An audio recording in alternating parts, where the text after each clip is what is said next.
Thank you for coming in today and talking to me, Jacob, on this awful tragedy that happened at your school, Marjory Stoneman Douglas High School.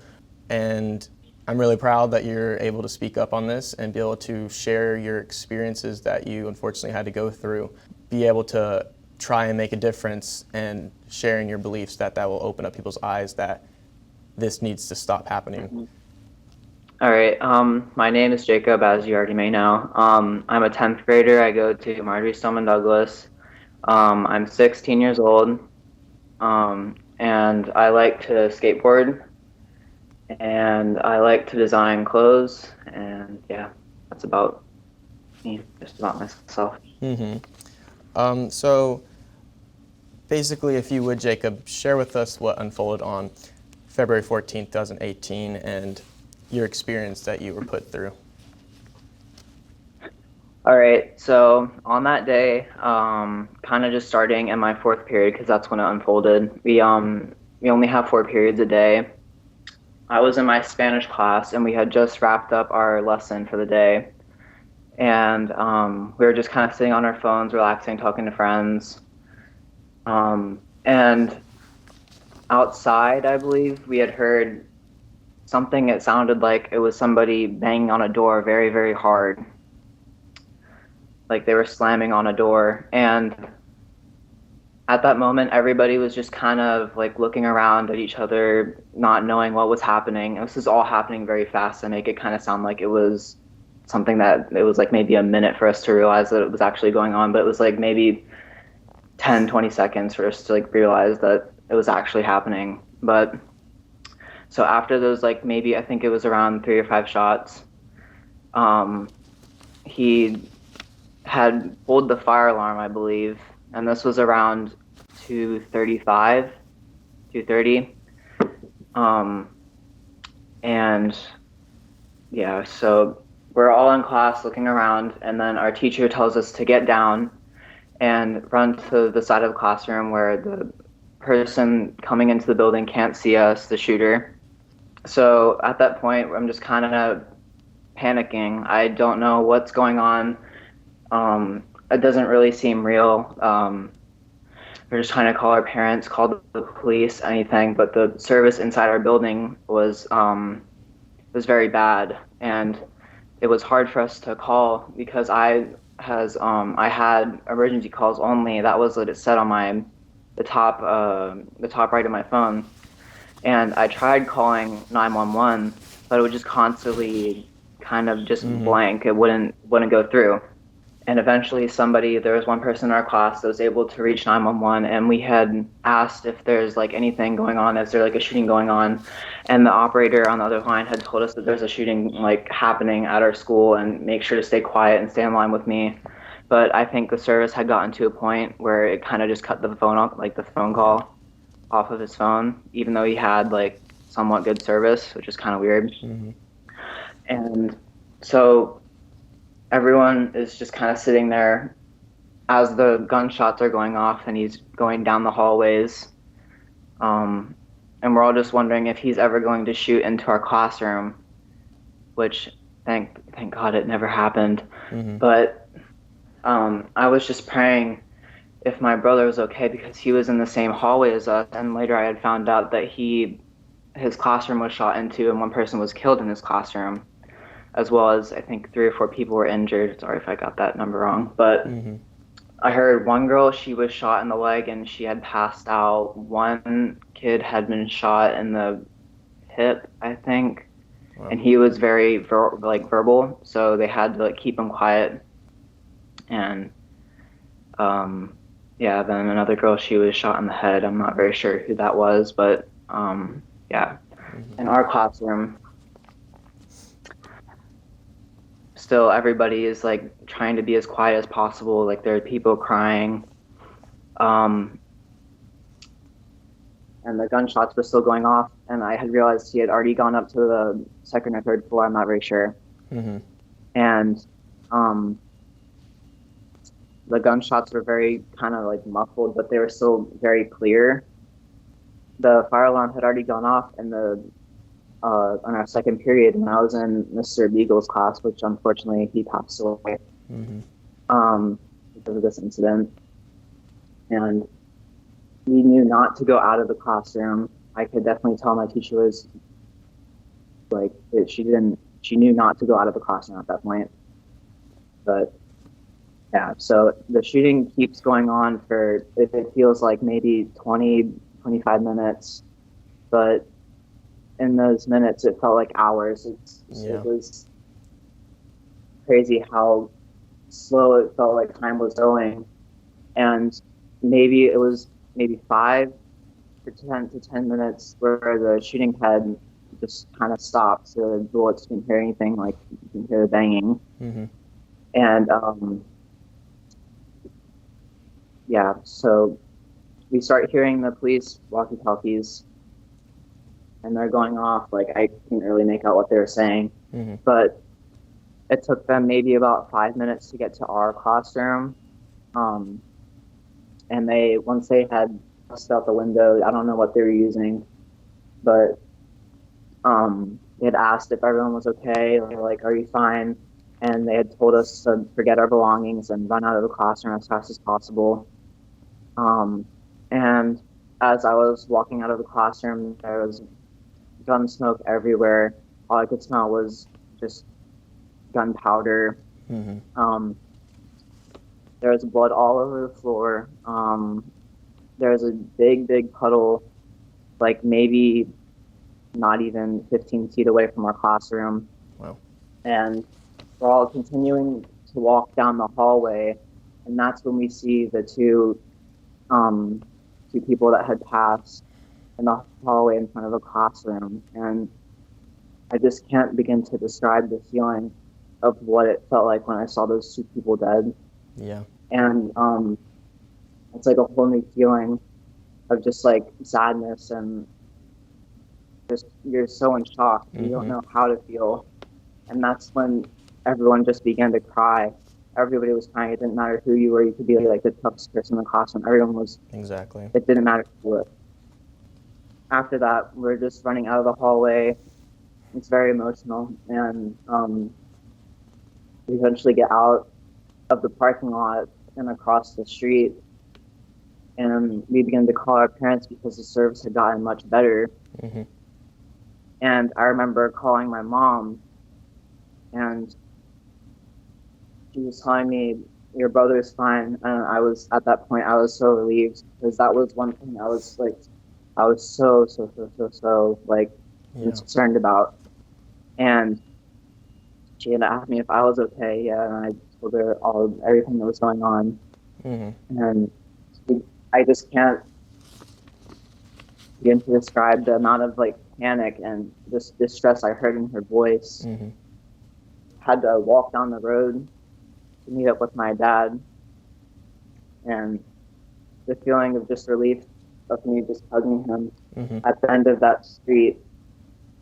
And I just remember crying, because it's just a whole new feeling of comfort, just being able to hug someone you could have not been hugging. Exactly. Yeah. Do you feel that the administrators and the SWAT team and all the police and ambulance handled the situation correctly and in a manly amount of time for you guys safely? They definitely got here as fast as they could. I can tell they got there as fast as possible, really. Mm-hmm. But one thing that I honestly found kind of weird in the 1200 building where the whole shooting really happened, Mm-hmm. They never called over the intercom telling us it was a code red at the beginning. I remember hearing the intercom, like I heard this loud noise come out of the intercom, but nothing, like nobody ever spoke. But from what I heard, people in other buildings, I actually have a map right here. I don't know if you can probably see it, but this is where the 1200 building is. Oh, yeah. The rest of the campus is around here. Mm-hmm. I'm pretty sure the intercom went off around there. I had told them that was a code red. What is the most important thing that you took from the experience that you went through during that moment? Definitely, like, don't take your life for granted, and always like, Hmm. my life is just so unexpected. You never know what's going to happen. Did you know the attacker, or do you know anyone who knew him, and did you know what the impression was of him around school? Um, I personally never had seen him. I had never knew him, Hmm. but I know people at Marjory Stoneman Douglas, they knew him, but he definitely had the impression that, from what I heard, that he had that feel to him, and if anyone were to shoot up a school, it would be him. Wow. Did you I remember talking to you about this, but are you planning to go back to Stoneman Douglas, or do you even like know what you want to do at this point? I'm definitely gonna go back just to. I want to stay there till I graduate, just to help others around me That's that are awesome. going through the same stuff as me. Are you prepared to go back? Like, what is your like feeling of going back on campus? It's gonna be sad going back, but at the same time, um, I know that just seeing everything again is definitely gonna bring back some bad memory from Yeah. the actual attack happening. Hmm. But yeah, that's all I can really think about. It's very unfortunate that in such a safe environment that you feel in and that you go every single day and you could honestly Yeah, call your second home is just, it's devastating that you have to have that feeling in a place of a learning environment because that's what you go to school to do. And it's just unfortunate that as a high schooler, that's the feeling that you're probably going to have as soon as you go back to school. And that's really sad, and no student should have to go through that. yeah, Looking at the footage of Snapchats and videos that students took at the school during the time of the event, the footage was very heartbreaking and unsettling to watch as the event unfolded right before our eyes through a phone screen. Do you feel that that footage is too graphic for people to see, or that it shouldn't have been filmed because it was disrespectful? I I definitely think it should have been filmed because we have never seen you'd never seen any footage from inside Sandy Hook. You had never seen footage inside of all these other like school shootings. Exactly. So I definitely think this is a different type of um, way to come across it, like Yeah. to share videos of what actually happened. Because we can't keep It actually, ignoring the reality of what's going on inside of these type of events. And this is the first time really that we've been able to fully connect with what exactly happened and what us as students have to go through. And especially you, like we live through social media as teenagers nowadays, and that's how we connect with each other and stay up to date. And we bring people into our lives on Snapchat and Instagram and such platforms like that, that we watching stuff like that as a student to a student is very heartbreaking and unsettling, and it's very uncomfortable to be able to see that yeah, happen to someone because looks as if you're just watching a normal friend's Snapchat and stuff like that, and it's something that we can't ignore and just block it out and say that we don't want to watch it because it's too unsettling. That's understandable, yeah, but we can't ignore that this is what students who, and you are a sophomore and you are 16 years old and you had to go through that. And it's not acceptable that people are trying to ignore the fact that this is the reality of what actually happened on campus and for you to have to experience. And it's very unfortunate. Actually, like getting to go to the school yesterday and seeing everything that happened, and it's just, I could tell when I was there, the air and the like atmosphere was very heavy, and there was just something obviously was off, and it was very sad that it didn't feel really safe, and it just was really weird feeling compared to like just coming to like my high school. It's just the environment has totally changed, and overhearing people's conversations around me, it's beautiful how much the community has come together to rebuild and grow from what has happened, and it's just overwhelming.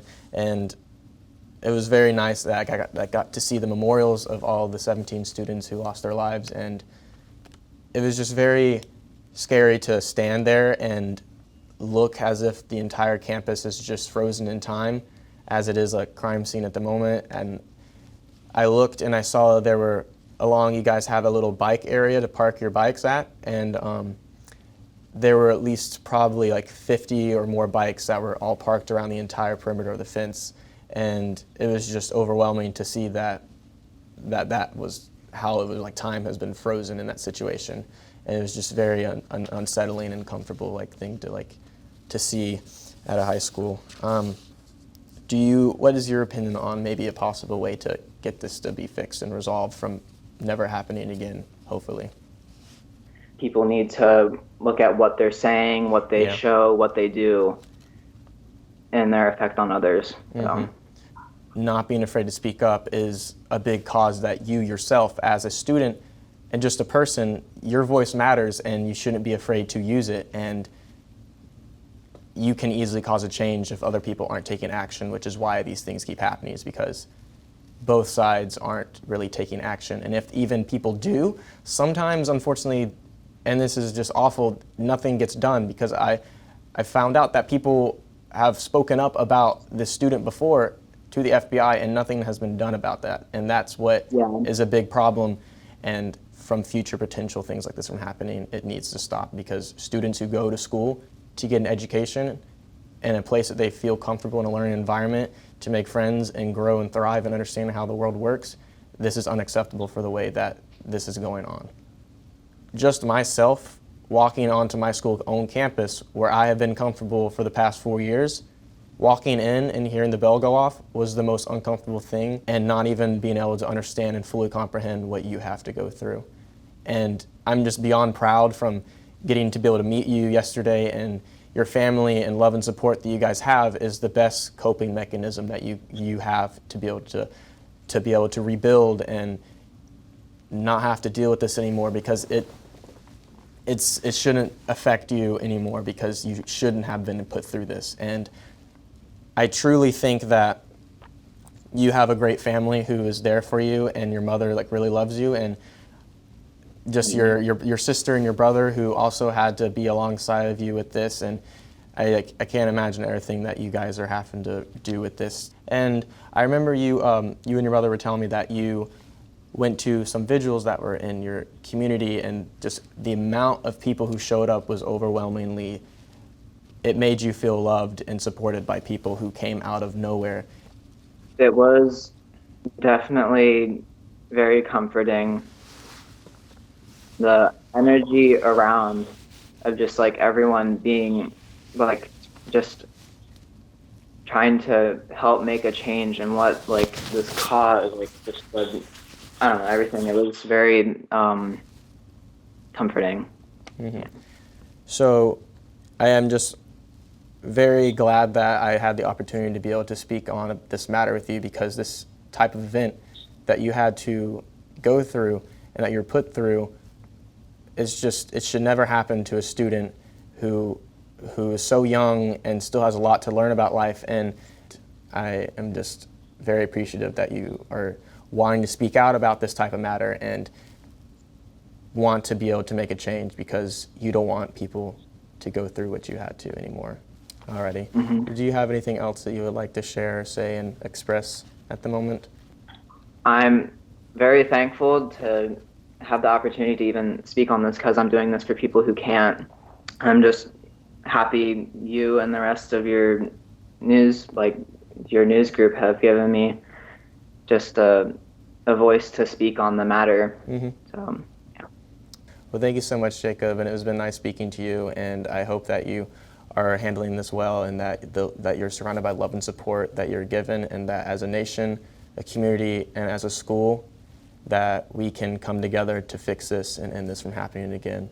And thank you very much.